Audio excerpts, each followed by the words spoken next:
Assalamualaikum warahmatullahi wabarakatuh. Waalaikumsalam warahmatullahi wabarakatuh. Sebelum kami menjelaskan presentasi kami, perkenalkan nama saya Dwi Nur Mulyani. Nama saya Cendrawani. Nama saya Peluntika. Baiklah, makalah kami yang berjudul Keragaman Suku Bangsa dan Agama akan merupakan kekuatan bagian KRI yang didasari oleh Pancasila. Baiklah, kami akan menjelaskan makalah kami. Yang pertama akan didahului dengan latar belakang dan dilanjuti oleh Cendrawani dan Penny. Baiklah, makalah kali ini yang berjudul Keberagaman Suku Bangsa dan Agama akan merupakan kekuatan NKRI yang didasari oleh Pancasila. Baiklah, yang pertama yaitu ada latar belakang. Indonesia merupakan negara yang memiliki banyak keberagaman dari budaya, suku bangsa, agama, hingga aliran-aliran kepercayaan. Jumlah penduduk lebih dari 200 juta orang di mana mereka tinggal tersebar di pulau Indonesia.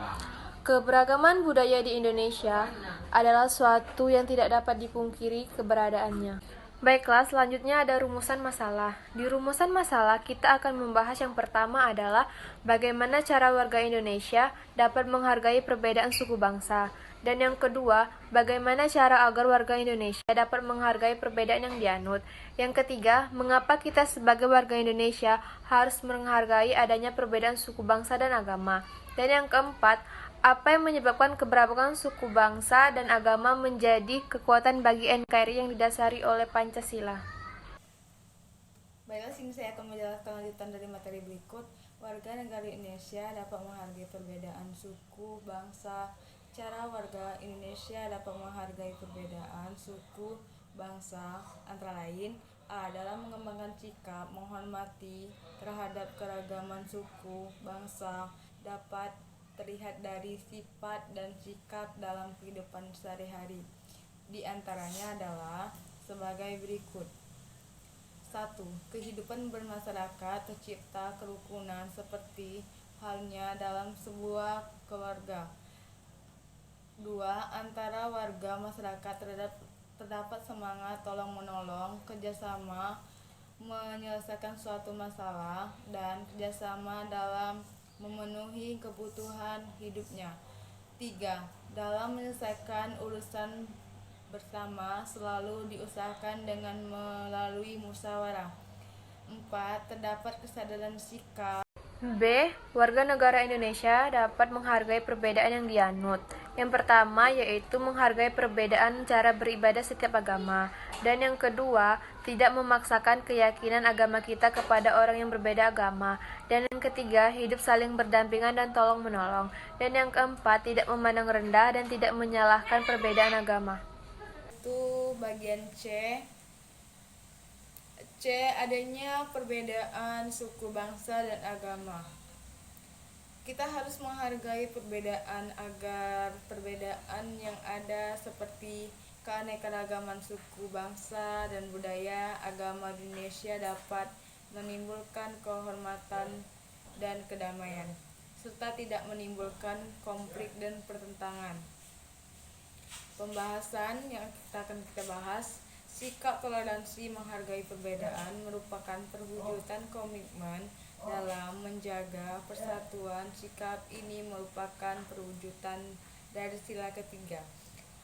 Pada sila ketiga yaitu persatuan Indonesia, toleransi dan menghargai perbedaan termasuk tidak membeda-bedakan pergaulan antara warga di lingkungan tempat tinggal yang berbeda.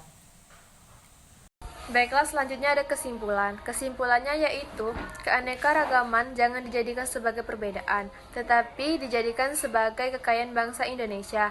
Di samping itu, dengan kita mendalami kebudayaan yang beraneka ragam, wawasan kita akan bertambah sehingga kita tidak akan menjadi warga negara yang kerdil. Baiklah, di sini saya akan menuliskan materi yaitu faktor penyebab keberagaman suku bangsa dan agama menjadi kekuatan bagi NKRI yang didasari oleh Pancasila.